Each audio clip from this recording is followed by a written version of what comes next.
ভারত সরকারের জন্য শহীদ ওসমান হাদি এই মুহূর্তে একটা গুরুত্বপূর্ণ বিষয়। আমরা দেখতে চাই ভারতে যে গ্রেফতার হয়েছে তাদের ব্যাপারে ভারত সরকার কি পদক্ষেপ গ্রহণ করে। আপনারা পারলে ইনকিলাব মঞ্চের এই যাত্রাকে থামিয়ে দেখান। মদত ছাড়া তারা এই ধরনের কথাবার্তাগুলো বাইরে বলছে। আমাদের কথা খুব স্পষ্ট, শহীদ ওসমান হাদির খুনিদেরকে দ্রুত গ্রেফতার করে বাংলাদেশ সরকারের কাছে হস্তান্তর করতে হবে। মানে পুরো একটা ব্যাপার সেটা হচ্ছে, আমরা তো কাউকে এইখানে জানাইতে আসি নাই, আমরা কাউকে এখানে কৃতজ্ঞতা জানাতে আসিনি, আমরা আমাদের অধিকার আদায়ের জন্য এখানে এসেছি। ভারত সরকারের পক্ষে, ভারত সরকারের জন্য শহীদ ওসমান হাদি এই মুহূর্তে একটা গুরুত্বপূর্ণ বিষয়। শহীদ ওসমান হাদির হত্যার ব্যাপারে তাদের যে বিচারিক প্রক্রিয়া, এই ব্যাপারে তারা সহযোগিতা করবে নাকি অসহযোগিতা করবে?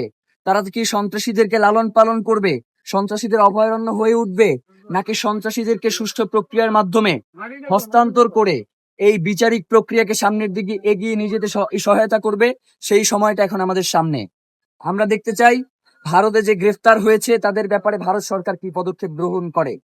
সর্বশেষ একটাই কথা, শহীদ ওসমান হাদিকে যারা খুন করেছে, এই খুনের যারা পরিকল্পনা করেছে, খুনে যারা সহায়তা করেছে এবং এখন পর্যন্ত খুনিদেরকে যারা আশ্রয় প্রশ্রয় দিয়ে লালন পালন করার চেষ্টা করছে, তাদেরকে অতি দ্রুত বিচারের মুখোমুখি করা হোক।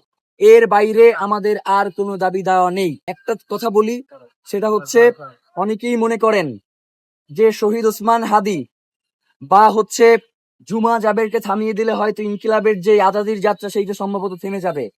আপনাদেরকে একদম এই সরাসরি একটা ঘোষণা দিয়ে দিলাম, আপনারা পারলে ইনকিলাব মঞ্চের এই যাত্রাকে থামিয়ে দেখান। পারলে এটা থামিয়ে দেখান। একটা ঘোষণা দিয়ে যাই, ইনকিলাব মঞ্চ আগে যেই পরিমাণ কাজ করছে তার থেকে শতগুণ বেশি শক্তি নিয়ে, শতগুণ বেশি সাহস নিয়ে আগামীর দিনের রাজপথে তার দায়িত্ব পালন করবে।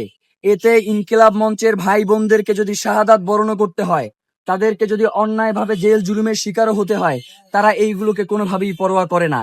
আপনারা চেষ্টা করে দেখতে পারেন, ইনশাআল্লাহ কোনোভাবেই সফল হবে না। বাংলাদেশে যে ইনসাফের লড়াই শুরু হয়েছে, বাংলাদেশে যে আজাদির লড়াই শুরু হয়েছে, বাংলাদেশের স্বাধীনতা সার্বভৌমত্ব রক্ষার যেই আন্দোলন শুরু হয়েছে, সীমান্ত সুরক্ষার ব্যাপারে বাংলাদেশের জনগণ যেভাবে সমস্বরে আওয়াজ উঠাচ্ছে, সেইগুলোকে কোনোভাবেই আধিপত্যবাদ দিয়ে রুখে দাঁড়ানো যাবে না। আমরা বাংলাদেশের জনগণ যতদিন পর্যন্ত আমাদের দেহে প্রাণ রয়েছে, ততদিন পর্যন্ত আমাদের সার্বভৌমত্বের ব্যাপারে, আমাদের স্বাধীনতার ব্যাপারে, আমাদের ইনসাফের ব্যাপারে কথা বলে যাবো ইনশাআল্লাহ।